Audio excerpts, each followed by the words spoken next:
My dear good people of Edo State, as we celebrate the gift of a new year, I felicitate with everyone, both at home and in the diaspora.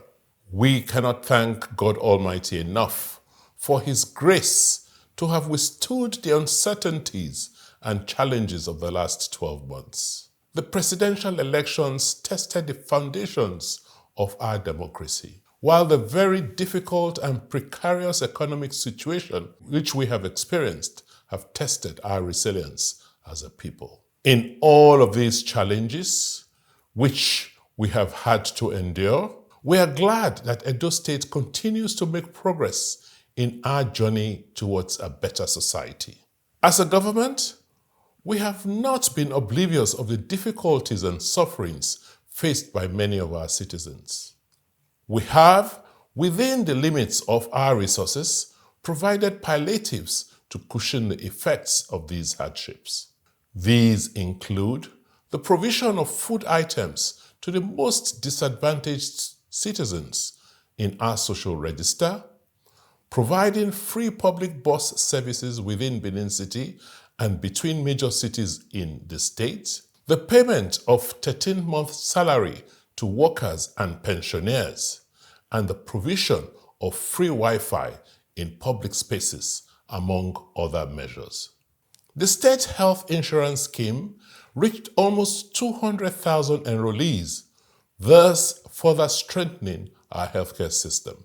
As a result of the financing and quality control provided by the health insurance scheme, we continue to improve the quality of our primary healthcare footprints, and work is also progressing in our secondary healthcare facilities in Benin City and Auchi, while work will commence in Uromi in 2024.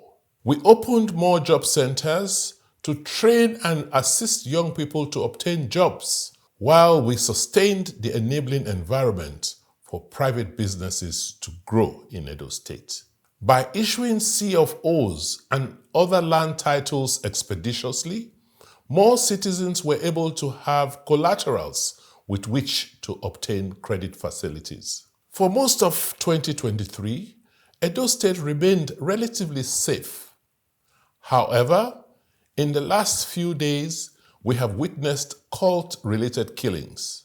The Edo State government will not tolerate any acts that can breach the security which the state currently enjoys. Working with the Office of the Inspector General of Police, we have commenced investigations, arrest, and prosecution of sponsors and those who mastermind cult-related killings.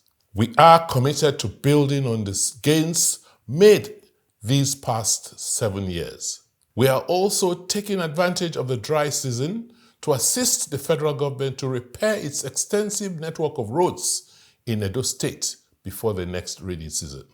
I must acknowledge the resilience, doggedness, perseverance, and indefatigable spirit of Edo citizens who, in the face of daunting difficulties, continue to slug it out daily to earn a living, especially amid the current economic realities in our country.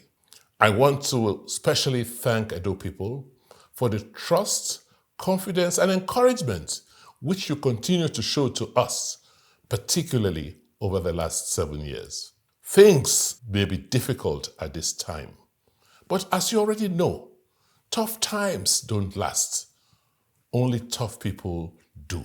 Through the centuries, Edo people have always prevailed over their environment and difficult situations. This time will not be different. 2024 is another election year in the state. We must be deliberate in making our choices during the polls in support of the progress which we have so far recorded. We should seek for a governor who is ready to sacrifice for the common good of Edo and Nigeria. We should seek for persons who have the skills, knowledge, and experience to formulate and implement good policies that will move Edo forward. I urge everyone, particularly the political actors, to ensure that they go about their activities in a peaceful and cordial manner. As we enter into the new year, I urge you to reignite that undying spirit of resilience with vigor and hope, and continue to pray for the unity, progress, and prosperity of our dear state and nation. Once again, I wish you all a very, very happy and prosperous 2024.